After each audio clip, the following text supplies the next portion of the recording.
আল্লাহ নবী সাহাবাদিওকে বলেছেন, বাবারা, আখরি জামানায় হাতের তালুতে আগুন রাখা সহজ হবে, ঈমান বাঁচানো তার থেকে অতি বেশি কঠিন হয়ে যাবে। কখনো কখনো ভাবি হাতের তালুতে আগুন রাখা তো কখনো সম্ভব নয়, এতটা কষ্ট হবে। কিন্তু রাসূলুল্লাহ বললেন, যা কষ্ট হবে হাতের তালুতে আগুন রাখলে তার থেকে অতি বেশি কষ্ট হবে ঈমানকে বাঁচানো। এটা সেই সময় এসে গেছে।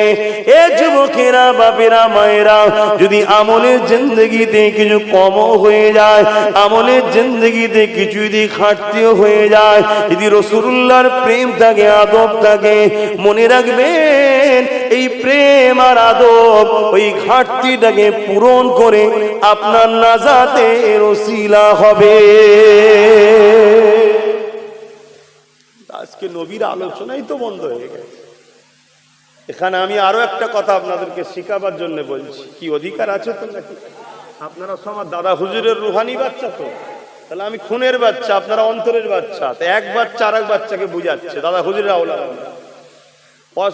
শুনতে যান তো সব, বিভিন্ন জায়গায় যাবেন, অসুবিধা নেই।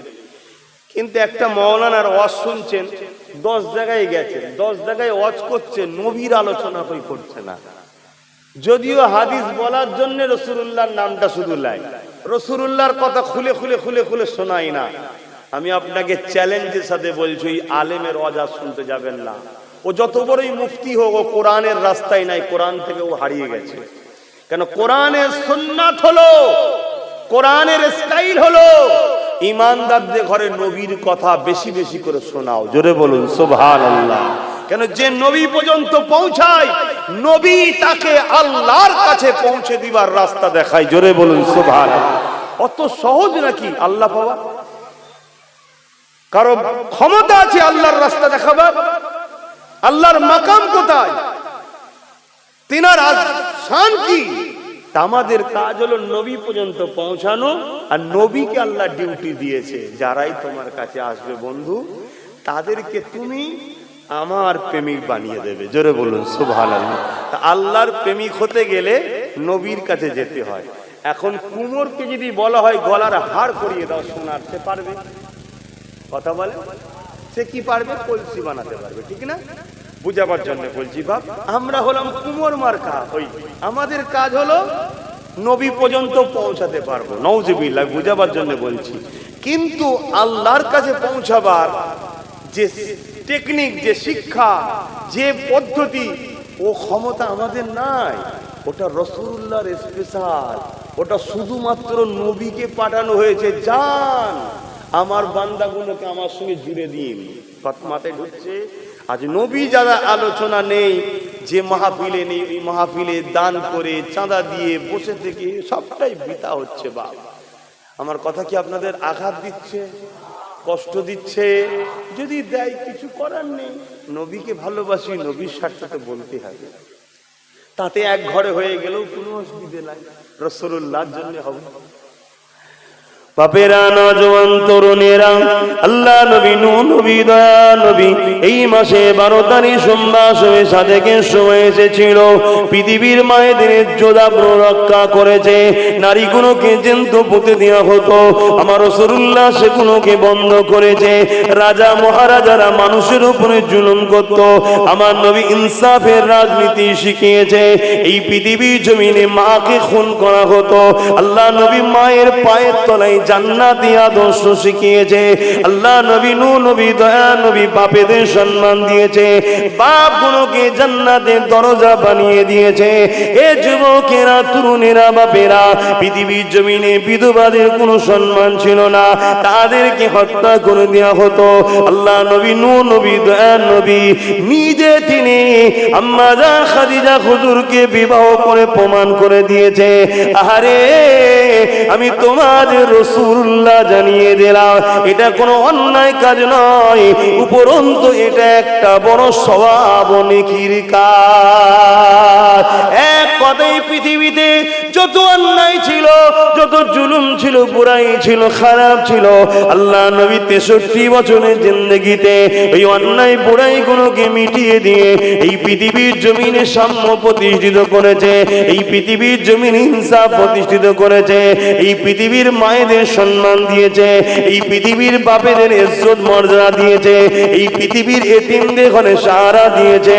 মনে রাখবেন, আবার নতুন করে পৃথিবীর জমিনে নারীদেরকে বড় অবজ্ঞা করা হচ্ছে, নারীদের ইজ্জত আবরুকে লুটা হচ্ছে, নারীদেরকে হত্যা করা হচ্ছে, নারীদেরকে বেইজ্জতি করা হচ্ছে, বাপ মার উপরে আবার জুলুম হয়ে যাচ্ছে, চারিদিকে বৃদ্ধাশ্রম করে উঠতে লেগেছে।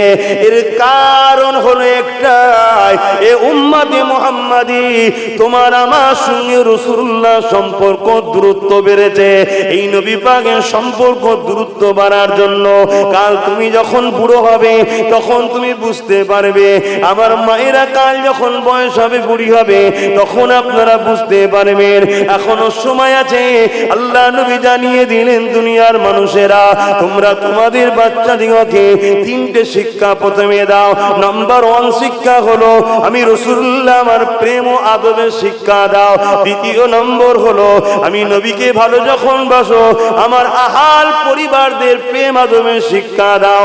তৃতীয় নম্বর হলো প্রতিটা বাচ্চাকে বাপ মার উচিত কালামুল্লাহ মহান সৃষ্টিকর্তা কি মেসেজ দিয়েছে ওই কোরআনের শিক্ষা দিয়ে দাও।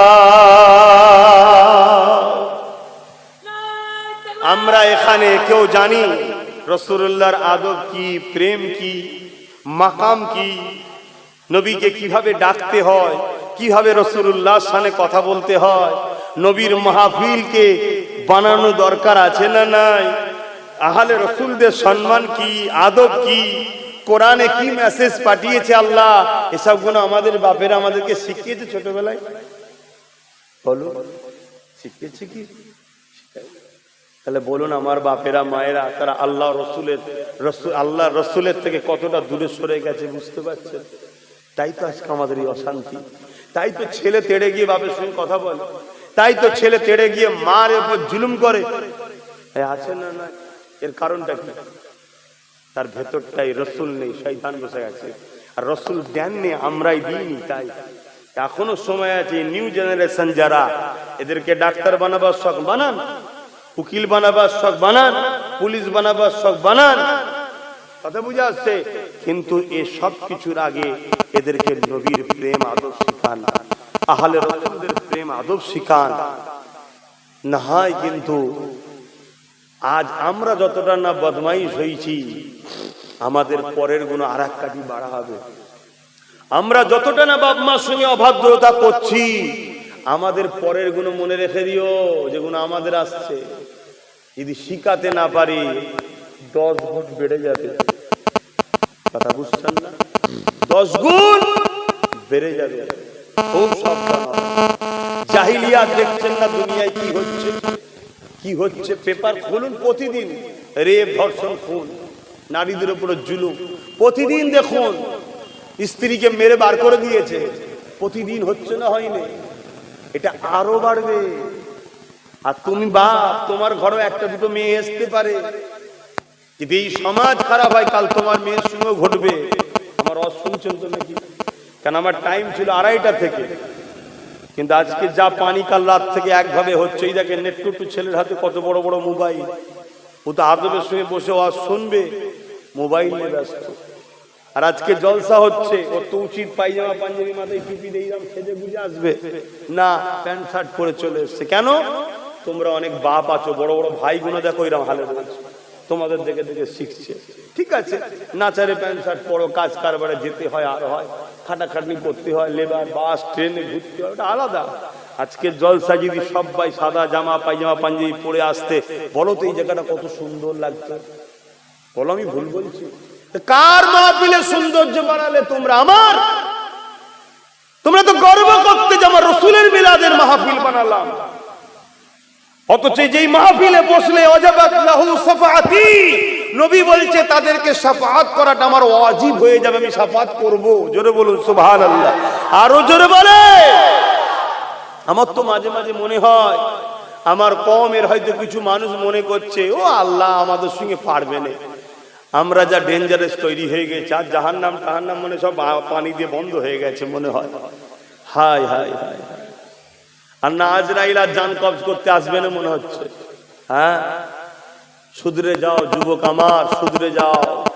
শান্তি যদি পেতে চাও, পরিবর্তন হও, আমার রাসূলুল্লাহর হও, রাসূলুল্লাহর হও, সব পাবে, দুনিয়াও পাবে, আখিরাতও পাবে, সব পাবে। তুমি কি ভাবছো? তুমি ভাবতে পারো রাসূলুল্লাহর হয়ে গেলে আজকের দিনে ব্যবসা বাণিজ্য চলবে কি? আরে বোকা, রাসূলুল্লাহর হওনি বলেই তো ব্যবসা বাণিজ্যে বরকত নাই। আর রাসূলুল্লাহর হও, গায়েবী সাহায্য পাবে। গায়েবী সাহায্য বোঝো? টেনশনে পড়ে গেছো, বালিশে মাথায় দিয়ে শুয়ে পড়েছো, কখন ঘুমিয়ে পড়েছো, দরকার 2 লক্ষ টাকা, খবে দেখছো তোর বালিশের তলায় 2 লাখ আছে। এটা জাদু নয়, এটা গায়েবী সাহায্য। বালিশ তুলে দেখবে সত্যি 2 লাখ টাকা আল্লাহ গায়েবী ভাবে পাঠাবে। জোরে বলুন সুবহানাল্লাহ। তাও যদি না হয়, তুমি বাইরে বেরোবে, কেউ একজন যাকে তুমি হয়তো 10 বছর আগে তোমার স্কুলের বন্ধু ছিল, কেউ একজন এসেছে তোমাকে ফজলিতে, কোনো কারণে সে অনেকদিন বিদেশ চলে গেছে। কিরে বন্ধু কেমন আছিস, কথাবার্তা, কিন্তু তোমার মুখ চোখ দেখে সে বলে দেবে তুমি টেনশনে আছো। ভাই কি ব্যাপার? আরে না, তোর সাথে 8 দিন পর দেখা হলো, আজকেই বলি কি করে, না আমার এই একটা অপারেশন আছে, বা এই কারবারটা রুখতে গেলে, বা এই জমিটা চলে যাচ্ছে, বা কোনো সমস্যা, এক্ষুনি 2 লাখ টাকা দরকার। সে বলবে কোনো চিন্তা করি না, আমি এক্ষুনি দিচ্ছি, আল্লাহ ঠিক মিলিয়ে দেবে তোমায়। জোরে বলুন সুবহানাল্লাহ। তুমি তো আসতে পারছো না, তুমি তো ছুটছো তাদের পিছনে যারা দুনিয়ায় কখনো কোনো কল্যাণ তাদের ইতিহাস 14 গোষ্ঠীর নাই, তাদের পিছনে তোমরা সময় দিয়ে কাটাচ্ছ। আসো, সময় দাও ওলিয়া উলিয়াদের পিছনে, সময় দাও আলেমে হাক্কানিদের পিছনে, সময় দাও হাফেজে কোরআন আলেমে হাক্কানি হাফেজদের পিছনে সময় দাও। কেন এদের সিলসিলার পূর্বপুরুষ যত গেছে তাদের সবাই কল্যাণের রাস্তা মানুষকে দেখিয়েছে। তাদের কাতারে যারা উঠা বসা করেছে তারাই কল্যাণ হয়েছে। তোমার এই মুরব্বী বাপগুলোকে জিজ্ঞেস করো না, আমার 5 দাদুর সঙ্গে যখন উঠা বসা করতো তারা কল্যাণ পেয়েছে না পায়নি জিজ্ঞেস করো। তোমার বাপ দাদুদের 5টা 6টা 7টা করে বাচ্চা, কারো কোনোদিন শুনেছো ঘরে অভাব দেখা দিয়েছিল, খেতে পাইনি? কোনোদিন শুনুনি। আর আজকে তোমার একখানা কি 2খানা রোজ বলছে নেই নেই নেই নেই। কথা কি ভুল বলা হচ্ছে? কারণ কি? তোমার বসার জায়গা খারাপ, উঠা বসার জায়গা তোমার খারাপ। আর এই খারাপ এত হয়ে গেছো, তুমি আজকে কোন মাহফিলে এসেছো সেটাও তোমার খেয়াল নেই, কিভাবে আসতে হয় সেটাও তোমার খেয়াল নাই। তোমাকে খারাপ বানিয়ে দেওয়া হচ্ছে। আমি তোমার উপর রাগ করছি না যুবক, তুমি আমার ভাই হও, তুমি আমার নবীর উম্মত, তুমি আমি একসাথে রাসূলুল্লাহ শাফাত নিয়ে জান্নাতে যাব। শোনো যুবক, হ্যাঁ জান্নাতে যাব, বলো ইনশাআল্লাহ। তাই তো তোমায় বুঝাচ্ছি, তুমি কাদের সঙ্গে উঠা বসা করো, কোন ঘুষখোরের সঙ্গে, কোন জুয়াখোরের সঙ্গে, কোন মাতালের সঙ্গে, কোন বেঈমান জালিমের সঙ্গে তুমি উঠা বসা করে করে এত খারাপ হয়ে গেল। তোমার রাসূল আজও মদিনার জমিনে তোমার জন্য কাঁদছে। তোমার কি একবারও মনে পড়ে না যে আমার রাসূল পাক কাঁদছে আমাদের জন্য? সারা জীবনটা কেঁদেছে। আল্লাহ নবীর জীবনে এমনও কোনো দিন যায়নি যেই দিনটা নবী পাক উম্মাতিদের জন্য কাঁদেনে। আল্লাহ নবী শিশুবেলা উম্মাত বলে কেঁদেছে। হযরত দুদমা হালিমার ঘরে গিয়ে ওখানেও রাসূল উম্মাত বলে কেঁদেছে। আবার পুনরায় আম্মা আমিনার ঘরে ফিরে এসে ওখানেও রাসূল উম্মাত বলে কেঁদেছে। এ যুবকেরা, তরুণীরা পরিবারের জন্য কখনো কাঁদেনে। নিজে ক্ষুধার্ত 3 দিন পেটে পাথর বেঁধেছিল, তথাপিও খাবার জন্য কখনো কাঁদেনে। নবী আমার যখনই কেঁদেছে, আল্লাহ আমার উম্মাতিদের কি হবে উপায়?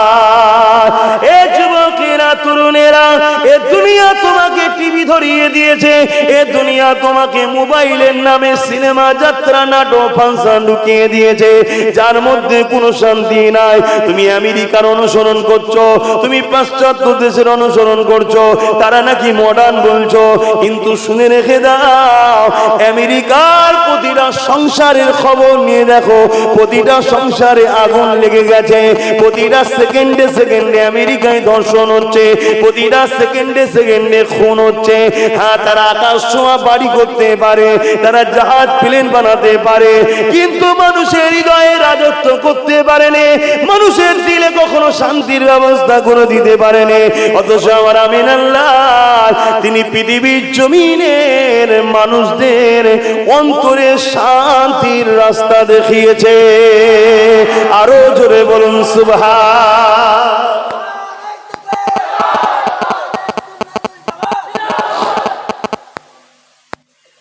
যে খাদ্য খেয়ে তোমার পেটে যন্ত্রণা করবে, হজম করতে পারবে না, হসপিটালে যেতে হবে, স্যালাইন দিতে হবে, পেট কাটতে হবে, সেই খাদ্য কেউ খাবে ভাই? যে টাকা, যে বাড়ি, যে গাড়িতে, যেখানে শান্তি নাই, সেটার লাভ কি? রাসূল পাক সাল্লাল্লাহু আলাইহি সাল্লামকে হযরতে আবু বকর সিদ্দিক রাদিয়াল্লাহু তাআলা আন, আজকের বাজারের কথা বলছি, তৎকালীন সময়ে 400 কোটি টাকা হুজুরের হাতে দিয়েছিলেন টোটাল লাইফে দ্বীন ইসলামের খেদমতের জন্য। তারা গরিব ছিল, কত কোটি টাকা। আর উসমান গানি হলেন সব থেকে নাম করা ধনী, যারা তিনার কথা ছিল। নবী ধরলে গরিব হয়? কথা বলছেন আপনারা? হ্যাঁ, নবী ধরলে ধন দৌলত হবে, ওই ধন দৌলতে শান্তি আছে। আর নবী না ধরে ধন দৌলত দেখতে মনে হবে ফুলে আছে, ভেতরটাই কিছু নাই। আসো আমার কম, যদি মেনে নিতে পারো পরিবর্তন হও, রাসূলকে ধরো। আর নবী হলেন কোরআনের বাস্তব। কোরআনকে চিনতে গেলে, বুঝতে গেলে, জানতে গেলে রাসূলের লাইফ স্টাইল, চরিত্র, কিভাবে তিনি জীবন যাপন করেছে দেখতে হবে। কেন হুজুর পুরাপুরি হুবাহুব কোরআন অনুযায়ী জীবন কাটিয়েছে। জোরে বলুন সুবহানাল্লাহ। কেন কোরআনটাকে মানুষকে প্র্যাকটিক্যাল দেখিয়েছেন হুজুর। আম্মা জান আমিনা বলেন, আমার বাচ্চা দুনিয়া জমিনে আসার পরে হযরতে দুদুমা হালিমা ঘরে চলে গেল। কেননা আরব দেশের ইতিহাস অনুযায়ী মক্কা তখন শহর ছিল, মক্কা মেন সেন্টার ছিল। বিভিন্ন এলাকার মানুষ মক্কাতে আসতো। এক একটা এলাকার এক এক রকম এলাকার ভাষা হয়। এলাকাই ভাষা বলে না? আপনাদের 24 পরগনা ভাষা আর আমাদের হুগলি জেলার ভাষার মধ্যে কিছু পার্থক্য আছে না? না। তাহলে একটা বাজার কলকাতা, 24 পরগনা লোক যায়, হুগলি জেলা যায়, হাওড়া জেলা যায়, সব জায়গার লোক যায়। তাহলে কলকাতার ভাষাটা কেমন হবে? সববার একটু তুলে খিচুড়ি হয়ে যাবে, তাই তো নাকি? তা ঠিক মক্কাতে বিভিন্ন জায়গা থেকে এলাকার মানুষ আসে। মক্কার ভাষাটা কি? সবার একটু তুলে খিচুড়ি।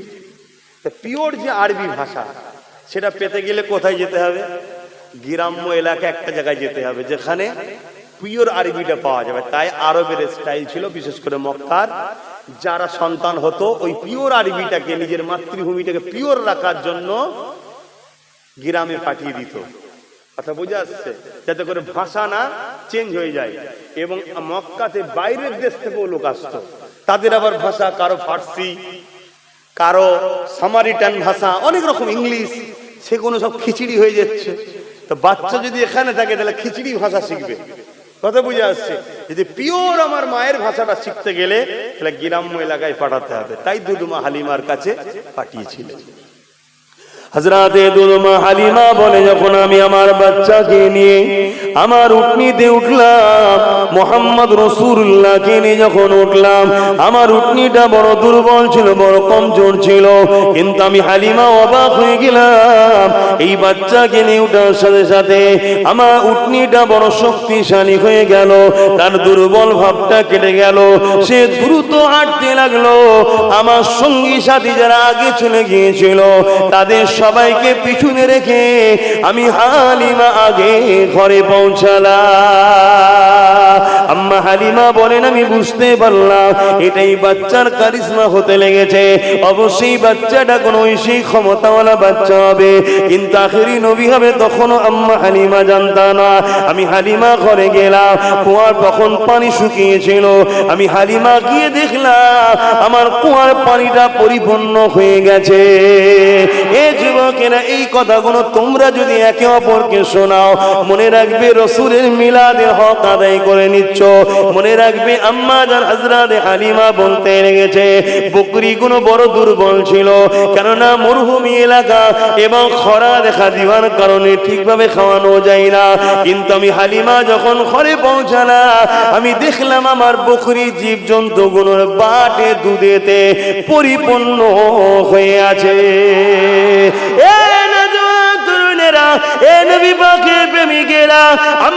হালিমা বলতে লেগেছে আমি অবাক হতে লাগলাম, একটার পর একটা জিনিস দেখার পরে আমি আশ্চর্য হতে লাগলাম। আমি হালিমা এইভাবে বাচ্চা মুহাম্মদকে বড় ভালো রাখতে ভালোবাসতে লাগলাম, ওনাকে একটা আরো আলাদা নজরে দেখতে লাগলাম, কেননা আমার নসিবটা চমকাচ্ছে এই বাচ্চার ওসিলায়, এই আমি তিনাকে আরো বেশি খাস ভাবে দেখতে লাগলাম। কিন্তু একদিনের কথা, আমি মুহাম্মদকে সাল্লাল্লাহু আলাইহি ওয়াসাল্লামকে আমি ডান দিকের স্তনটা পান করাতাম, একদিন বেখেয়ালে বাঁ দিকেরটা পান করাতে গেলাম। আমি দেখতে লাগলাম বাচ্চা মুহাম্মদ মুখটাকে ঘুরিয়ে নিতে লেগেছে, পান করতে চাইছে না। আমি যখন আবার ডান দিকে দিলাম, দেখলাম মুহাম্মদ রাসূল পান করতে লেগেছে। আবার যখন কৌতূহলকে পূরণ করার জন্য ডান দিকে দিতে লাগলাম, বাঁ দিকে দিতে লাগলাম, তখন আবার পান করছে না, মুখকে ঘুরিয়ে নিচ্ছে। আবার যখন ডান দিকে দিলাম তখন পান করছে। কিতাবের মধ্যে লেখা আছে হযরতে দুদমা হালিমা নিজের সন্তানকে বাঁ দিকের স্তনটা পান করাতো, আর আমার রাসূলুল্লাহকে ডান দিকেরটা পান করাতো। এই বাঁ দিকের স্তনটা আমার রাসূল মুখ দেয়নি, কেননা দুধ শরীক ভাইয়ের হক আমার রাসূল মারতে চাই না। আরো জোরে বলুন সুবহান।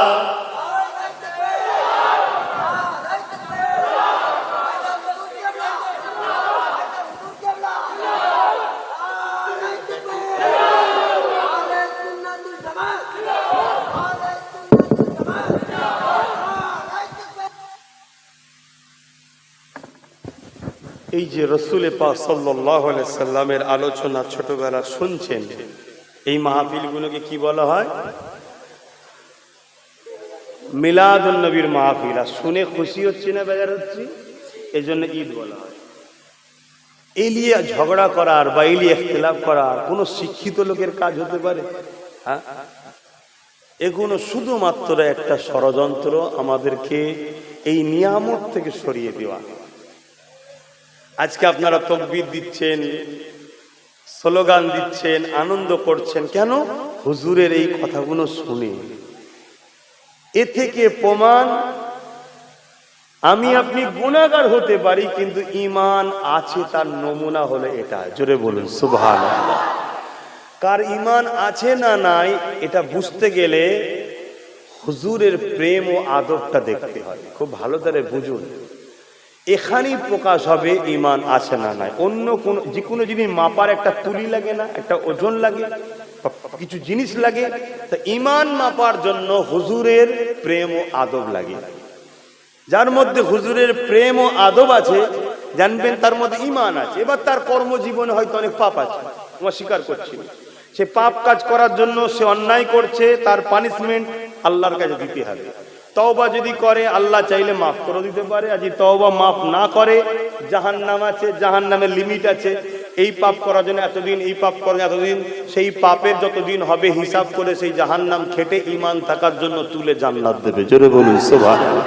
কিন্তু কোনোদিন পাপ করে নাই, কোনো খারাপ কাজ করে নাই, কিন্তু হুজুরের ব্যাপারে তার প্রেম আদব নেই, সে জাহান্নামে ঢুকবে আর কোনোদিন। জোরে বলছেন না? জোরে বলছেন না? আমার কথায় কি ডাউট হচ্ছে? ডাউট হলে তো দূরে থাকা ভালো। যেমন আপনার গ্রামের আজকে হয়তো অনেকে ডাউট আছে, দূরে আছে, আমাকে পছন্দ করেন, আছেন না? না, তারা দূরে আছে, কিন্তু আপনারা যখন জমে জমে বসছেন নিশ্চয়ই ভালোবাসেন, তাহলে মেনে নেন, মেনে নেন, বারবার বলছি মেনে নেন। আর না হয় কিন্তু পস্তাতে হবে, সেদিন প্রচুর পস্তাতে হবে, আর তখন কিন্তু আর উপায় থাকবে না। পুরো কায়নাত তৈরি করেছেন আল্লাহ, মালিককে আল্লাহ, কিন্তু কেন করেছেন? আল্লাহর কি প্রয়োজন আছে নাকি? না, আল্লাহ সব কিছু করেছেন তেনার হাবিব মুহাম্মদ রাসূলকে কেন্দ্র করে। জোরে বলুন সুবহানাল্লাহ। প্রত্যেকটা জিনিসের একটা করে মেন সেন্টার থাকে, মার্কাজ থাকে। যেমন পূর্ব ভারতের মেন আহলে সুন্নাত ওয়াল জামাতের মারকাজ ফুরফুরা দরবার শরীফ দাদা হুজুর, তাই তো নাকি? মানেন তো? ঠিক তেমনই তামাম কায়নাতের প্রতিটা মানুষের মেন ইমানের মারকাজ হলো মুহাম্মাদুর রাসূলের মদিনা শরীফ। জোরে বলুন সুবহানাল্লাহ। আমলের মেন মারকাজ হলো মক্কা শরীফ। আমলের মেন মারকাজ কোথায় পৃথিবীর মধ্যে? মক্কা শরীফ। এক ওয়াক্ত নামাজ পড়লে 1 লক্ষ রেখাত সওয়াব। বলুন সুবহানাল্লাহ। ইমানের মেন মারকাজ কিন্তু মক্কা নয়। ইমানের মেন মারকাজ হলো আমার রাসূলের পিয়ারা মদিনা শরীফ। জোরে বলুন সুবহানাল্লাহ। কেন? কেন? এখানে আল্লাহর ঘর আছে, ওখানে আল্লাহর হাবিব আছে। জোরে বলুন সুবহানাল্লাহ। আপনি যদি আমায় ভালোবাসেন, বলুন তো আপনার ঘরটা যদি আমি চাই, যদি সত্যি ভালোবাসেন, আপনি আমায় দেবেন না? জোরে বলুন। কিন্তু আপনার কোনো ভালোবাসাকে আমি যদি চাই, আপনি দেবেন? কেন? ভালোবাসা ভাই ভাগ করা যায় না।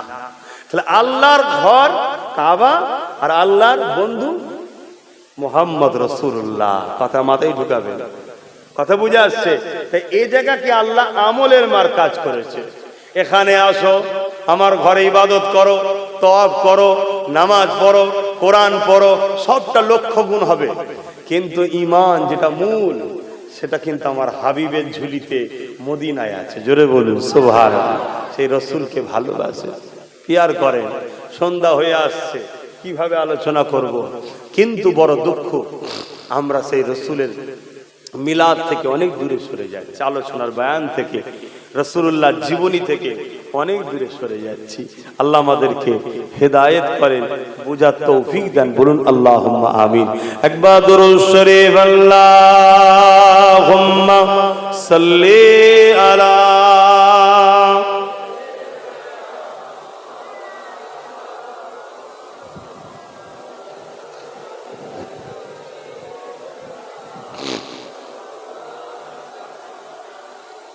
लब पर नाते पाक का नगमा कल भी था और आज भी है, मेरे नबी से मेरा रिश्ता कल भी था और आज भी है। দুনিয়ায় হাজারো জালিম চেষ্টা করেছে নবীর থেকে আমাদের সম্পর্ক কেটে দিবার, আর এর মূল সব সময় ইহুদিরা ষড়যন্ত্র করেছে। কিন্তু সেদিনও সম্পর্ক ছিল, আজও আছে না নাই? लब पर नाते पाक का नगमा कल भी था आज भी है, मेरे नबी से मेरा रिश्ता कल भी था और आज भी है। पासों कैसे हो सकता है जिसको हक ने बुलंद किया, पासों कैसे हो सकता है जिसको हक ने बुलंद किया, दोनों जहां में उनका चर्चा, दोनों जहां में उनका चर्चा कल भी था और आज भी है। दोनों जहान बोलते কোনটা? এটা দুনিয়া, এটা আখিরাত। আখিরাত তো আমার নবীর চর্চা কালকেও ছিল, আজও আছে না? না, এই জোরে বলছেন না তো? এই যে আমরা বলি না আল্লাহ ও তিনার আল্লাহ ও ফেরেশতারা দরুদ পাঠায়, এটা কি আমাদের মতো আল্লাহ পড়ে নাকি? জানেন এটা কি? তাহলে বলুন আমরা কত দূর সরে গেছি, কত দূর সরে গেছি আমরা। আমি খবরদার ভুল বুঝবেন না, আমি আমলের বিরুদ্ধে নাই, নাউজুবিল্লাহ। আমল তো মাকাম বাড়ায়, আমল মাকাম বাড়ায়। যার যত ভালো পড়াশোনা করবে তার রেজাল্টের মান তত বাড়বে, ঠিক তো নাকি? তা আমল হচ্ছে মাকাম বাড়ায়, রেজাল্টের ভ্যালু বাড়ায়। জান্নাতে সম্মানের জায়গা সবার সমান হবে না, যার যত আমল বেশি তার তত। খাজা গরিবে নওয়াজ জান্নাতে যাবে, ইনশাল্লাহ আমরাও যাবো, বল ইনশাল্লাহ। কিন্তু খাজা গরিবে নওয়াজের যে ক্যাটাগরি, ওটা কি আমাদের হবে? বলেন হবে কি? এটা কি আশা করাও যায়? কেন, তিনার আমল অনেক বেশি, ঠিক তো? কিন্তু আমাদেরকে আমল নিয়ে শুধু আলোচনা শোনানো হয়। এই পা দুটো সিধে করো, এই করো, এই দাড়িগুলো ছোট হয়ে যাচ্ছে কেন, এই টুপিটা ঠিক করে পড়ো, কথা মাথায় ঢুকছে না কেন? হ্যাঁ, এগুলো করুন, আমি অস্বীকার করছি, কিন্তু এর পিছনে 24 ঘন্টা পড়ে আছেন, অথচ যেটা মূল ঈমান তার পিছনে তো 4 ঘন্টাও সময় দিচ্ছেন না। তাহলে ভাবতে হবে আমাদেরকে কিছু দিয়ে কিছু ছাড়াবার। বলবেন তো? এই তো আপনারা একটা কেউ বলতে পারছেন না যে আল্লাহ ও ফারিস্তারা দরুদ পাঠায়। আল্লাহ কি করে? আল্লাহ কি আমাদের মধ্যে পড়ে নাকি? আল্লাহুম্মা সাল্লি আলা মুহাম্মাদ ওয়া আলা আলি মুহাম্মাদ পড়ে? মানে এই ক্যাসেট খুলতে গেলে এখন আরো 2 ঘন্টা সময় লাগে। আশপাশে কখনো এলে তখন আমি বলবো খনি আল্লাহর দরুদ পাঠানো মানে কি। কিন্তু মনে রাখবেন, দোনো জাহান, দোনো দুনিয়া ও আখিরাতে সর্বসময়েতে আমার রসুলের চর্চা আলোচনা হতেইছে। জোরে বলুন সুবহানাল্লাহ। लब पर नाते पाक का नगमा कल भी था और आज भी है, मेरे नबी से मेरा रिश्ता कल भी था और आज भी है, और किसी के पास क्यों जाए और किसी को क्यों देखे, और किसी के पास क्यों जाए और किसी को क्यों देखे, अपना सब कुछ गुंबद खजरा, अपना सब कुछ गुंबद खजरा कल भी था और आज भी है, मेरे नबी से मेरा रिश्ता कल भी था और आज भी है। बसो कैसे हो सकता है जिसको हक ने बुलंद किया, দুনিয়া যতই চেষ্টা করো আমার নবীকে ছোট করার, ছোট করতে পারবে কেন? নবীকে বড় কে করেছে? बसो कैसे हो सकता है जिसको हक ने बुलंद किया, दोनों जहां में उनका चर्चा, दोनों जहां में उनका चर्चा कल भी था और आज भी है, मेरे नबी से मेरा रिश्ता कल भी था और आज भी है। बतला दो गुस्ताखे नबी को गैरत मुस्लिम जिंदा है, बतला दो गुस्ताखे नबी को गैरत मुस्लिम जिंदा है, दिन पे मर मिटने का जज्बा, दिन पे मर मिटने का जज्बा कल भी था और आज भी है। ইসলামের উপরে মরা জজবা কালো ছিল, আজও আছে না? না। আরে তোমার নাই তো কি হয়েছে? লাখো কোটি মুসলমান রসুলের জন্য, দিনের জন্য মরবে বলে সব সময় তৈরি আছে। কথা বুঝে আসছে? হ্যাঁ, তো সেই দিনও ছিল, আজও আছে দিনের উপরে মরার জজবা। কেন? দিন রাসূলের। জোরে বলুন সুবহানাল্লাহ। কুরবান হন সেই নবীর উপরে, জান মালকে কুরবান করে দেন। ভাই সময় তো সংক্ষেপ, তো যাই হোক, আমার রাসূলকে প্যার করবেন, ভালোবাসবেন, মহব্বত করবেন, নবীর মিলাদের মাহফিল বানাবেন। যদি বড় করে করতে নাও পারেন, 4টে জুম্মা পাওয়া যায়, মসজিদে মসজিদে কমিটি ইউনিট করে নেবেন। এই জুম্মায় তোমরা এই 10 জন মিলে মসজিদ কমিটির যারা নামুজ জুম্মায় আসবে, সবাই বিরিয়ানি করে বা মিষ্টি কিনে নিয়ে আসবে, মিলাদ হবে, নবীর আলোচনা হবে, তারপরে দেওয়া হবে। এটাও কিন্তু হক আদায় হবে।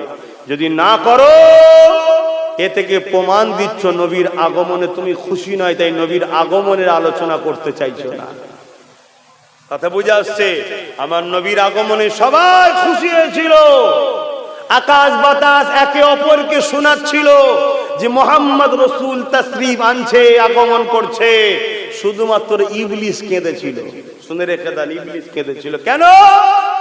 এমন একজন আসছে, পৃথিবী পরিমাণ গুনাহ নিয়েও যদি একবার আল্লাহকে বলে, আল্লাহ আপনার হাবিবের খাতিরে মাফ করে দেন না, আল্লাহ পাক তার বন্ধুকে এত ভালোবাসে মাফ করে দেবে। জোরে বলুন সুবহানাল্লাহ। তো ইবলিস কাঁদবে না? 60 বছর ধরে একজনকে বুঝিয়ে বাজিয়ে গুনাহ করালাম, অন্যায় করালাম, পাপ করালাম, একদিন যদি সে তওবা করে বলে, আল্লাহ মুহাম্মদ রাসূলের খাতিরে আমার তওবা কবুল করেন, আল্লাহ বলছে হাবিব মাফ করে দেব। জোরে বলুন সুবহানাল্লাহ। তাহলে ইবলিসের 60 বছরের কষ্ট বেকার হলো না? হলো না? তো ইবলিসের পক্ষে চালা ছাড়া আছে না নাই? চিনবেন কি করে? দেখতে হুবাহুব দাঁড়িয়ে আছে, টুপি আছে, নামাজ আছে, রোজা আছে, হজ আছে, সব আছে। চিনবেন কি করে? চিনার একটা উপায় বলে যাচ্ছি। যারা দেখবেন ঘন্টার পর ঘন্টা কথা বলে, রসুলের আলোচনা শোনাতে চাইনি কওমকে, নবী চিনাতে চাই না, নবীর কথা খুলে খুলে কওমকে শোনায় না, জানবেন যাই হোক দাড়ি থাকতে পারে, টুপি থাকতে পারে, মুফতি হতে পারে, মৌলানা হতে পারে, এই ইবলিসের পক্ষে কাজ করছে, আমার রাসূলুল্লাহর পক্ষে নাই, আল্লাহর পক্ষে নাই। মাথায় থাকবে তো নাকি? এই আমার আলোচনায় অসুবিধা হচ্ছে বাপ, যদি অসুবিধা হয় জানতে হবে আপনার ভেতরেও ইবলিস বাঁধা বেঁধেছে। আপনাকে ঘন ঘন তওবা পড়ে আল্লাহর কাছে ক্ষমা চাইতে হবে, দরুদ বেশি করে পড়তে হবে, আর আল্লাহকে বলতে হবে, আল্লাহ আপনার হাবিবের প্রেম দিলে দেন, আল্লাহ আপনার হাবিবের প্রেম দিলে দেন, বারবার বলতে হবে। কথা বুঝে আসছে? কি করবো গো, কমিটির ছেলেরা কোথায়? আবার আল্লাহর হুকুম পানি হচ্ছে। এই মাহফিলটা আমার মা বোনেরা করে, তাই তো নাকি? জানেন তো আপনারা? আচ্ছা, কয়েকজন ছেলে মিলে দেখে, কিন্তু মা বোনেরা মেন উদ্যোগ তো নিয়েছে। এই মাহফিলটা হোক, আপনারা চান না গ্রামবাসী? কি গো বলেন না, চান না? আচ্ছা, আব্বাস সিদ্দিকী লিবি সমস্যা থেকে আমায় বাদ দেন না, কিন্তু নবীর মিলাদের মাহফিলটা করা দরকার তো নাকি? হ্যাঁ, এইখানে সবাই বসলেন, নবীর আলোচনা হলো, রহমতের ফেরেশতারা তারা দোয়া চাইছে আমাদের জন্য, মাগফিরাতের দোয়া চাইছে, আল্লাহ খুশি হবে, নবী খুশি হবে। এইটা কি দরকার আছে না? না, অবাক হয়ে যাবেন শুনলে। আমার নবীর মিলাদের আলোচনা, আবার বললাম মিলাদ মানে শিশুবেলার বা জন্ম বৃত্তান্ত বাংলায় বলে। নবীর মিলাদের আলোচনা স্বয়ং আল্লাহ নিজে করেছেন। জোরে বলুন সুবহানাল্লাহ। খুলুন কোরআন, কোরআন দেখুন, সমস্ত নবীদের রূহকে আল্লাহ এক জায়গায় নিয়ে আলোচনা করছে। আমার হাবিবের রূহরা, আমার নবীদের রূহরা। আমি সংক্ষেপে বলছি, কারণ এক্ষুনি আজান দিবার সময় হয়ে আসছে। একজন আমার হাবিবকে পাঠাবো, তোমরা কি তাকে পেলে মেনে নেবে? সমস্ত নবীদেরকে জিজ্ঞেস করছে, আমি তোমাদেরকে এলেম দেবো, জ্ঞান দেবো, হেকমত দেবো, কিন্তু আমার রসুলকে পেলে তোমরা কি মেনে নেবে?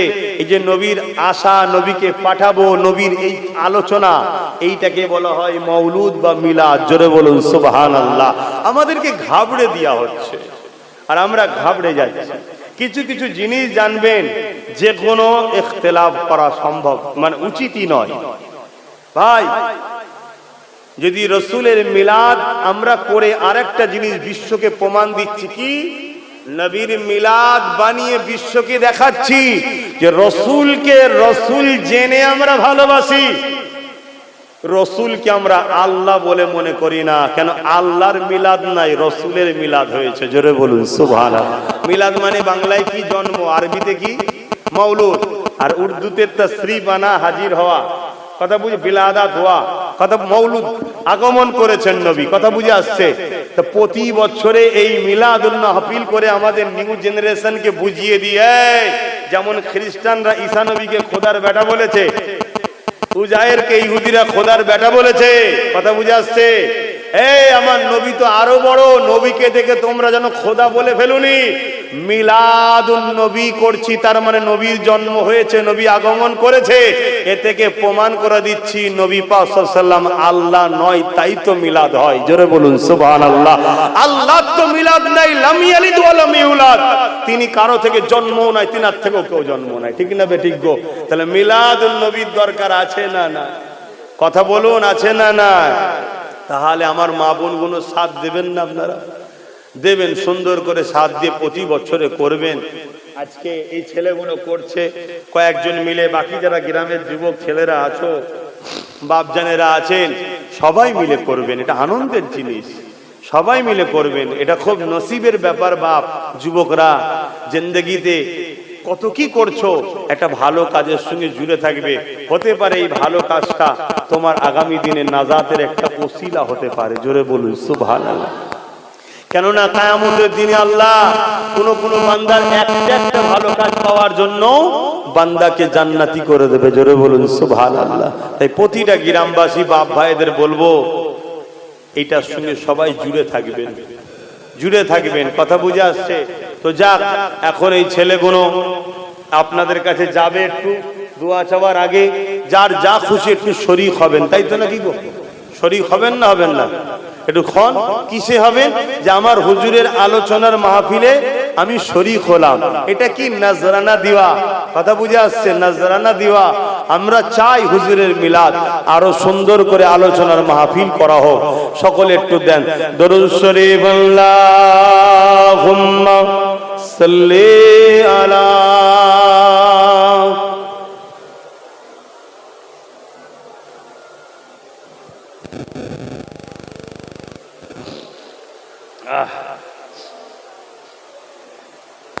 দরুদ শরীফ, আল্লাহুম্মা হ্যালো বাবা বড় মুজো হ্যাঁ আমরা থাক জ্বালাও না, বমি টমি হয়ে যাবে। ভারী ঠান্ডা গরমে ধরে যাচ্ছে। खुदा की अज़मते क्या है, मोहम्मद मुस्तफा जाने,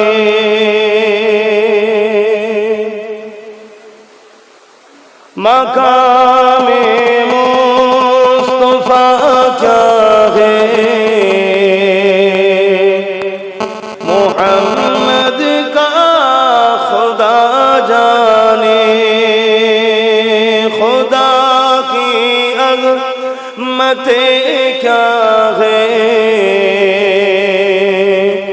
मोहम्मद मुस्तफा जाने, मकामे मुस्तफा क्या है, मोहम्मद का खुदा जाने।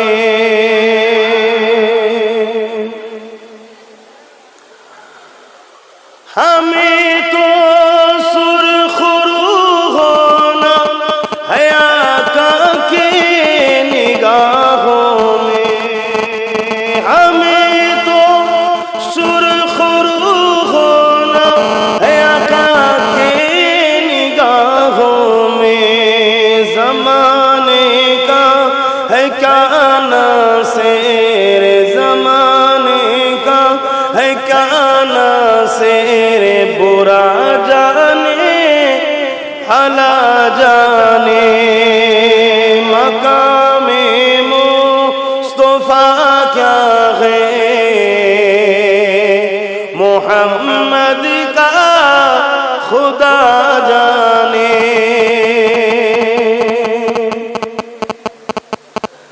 मदीने हाजरी के मांगते रहना दुआ यारो, मदीने हाजरी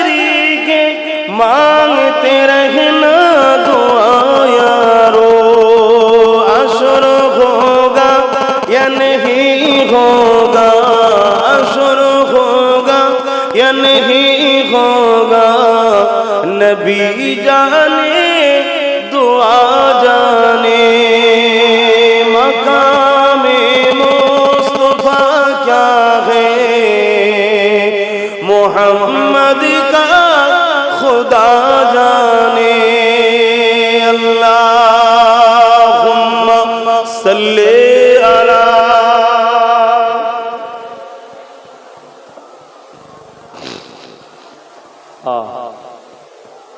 রেখে দাও ওদিকে থাক পার কর দেয় হ্যাঁ ও আমার বাপ জানেরা ভাইরা মায়েরা বোনেরা আসুন একটু দয়ার নবীর উপরে সালাত ও সালাম পড়িয়া নবী সালাম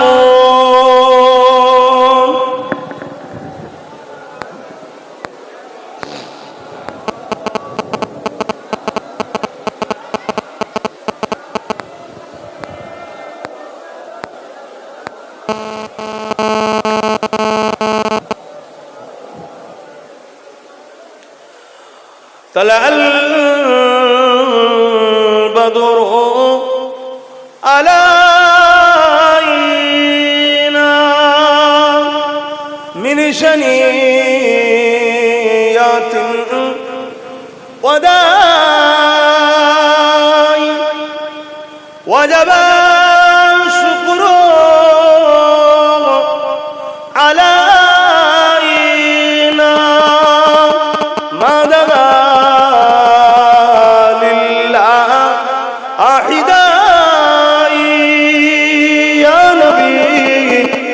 سلام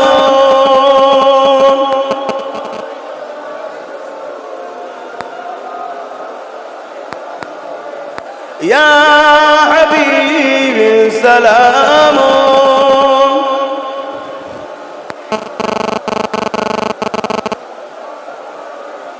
কঠিন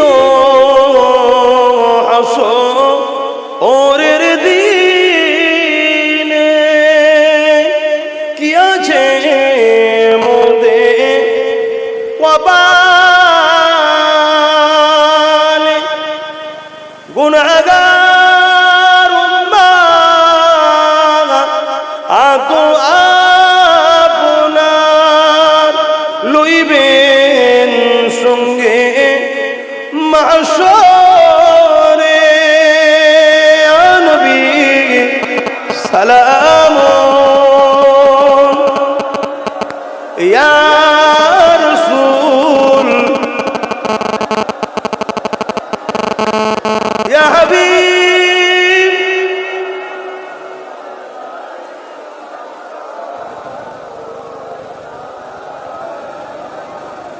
সকলে গায়ে গায়ে বসুন দোয়া চাও হয় বালাগাল উলা বিকামালিহি কাযাবাত দুজা বিজামালিহি না তো সেন্টেন্স হবে না না ওই আমার গায়ে না পড়ে আল্লাহুম্মা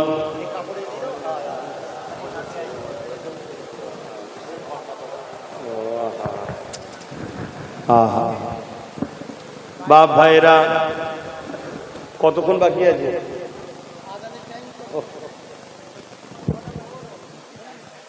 22 খতম কোরআন শরীফ তেলাওয়াত আছে হ্যাঁ 22 খতম 18 পারা কোরআন তেলাওয়াত আছে কলেমা শরীফ তেলাওয়াত আছে আসুন আমরা দরুদ শরীফ সূরা ফাতিহা শরীফ পড়ি দোয়া চাওয়া হবে সকলে তেলাওয়াত করুন কেন এটা দোয়া কবুলের মাস এই মাসে অন্য মাসের থেকে অনেক বেশি দোয়া কবুল হয় কেন আল্লাহ সবথেকে বড় নিয়ামত এই মাসে পাঠিয়েছেন আহা তেলাওয়াত করুন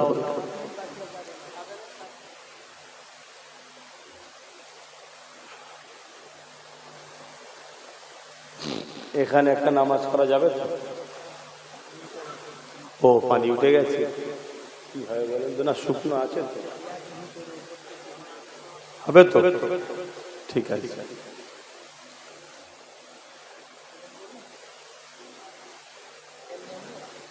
আমি ছিল গাইড নিয়ে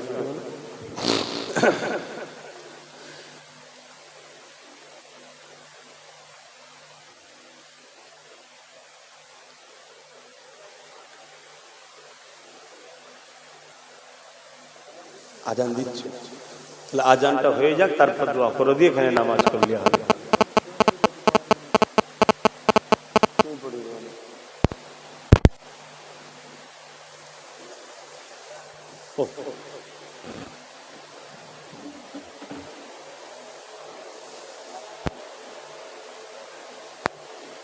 আমার ওই ভাই বোন ছাতালে দাঁড়িয়ে আছে, ওদের এই ভালোবাসাকে আল্লাহ কবুল করুক, ওদের দুনিয়া আখেরাত আল্লাহ শান্তি দিক।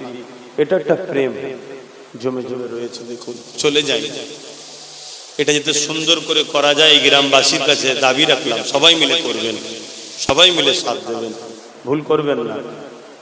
বিশেষ করে যুবকরা, আরো যারা আছো বাকি দূরে আছো, সবাই একটা কমিটি করে নেবে, কথা বুঝে আসছে, করে নিয়ে করবে।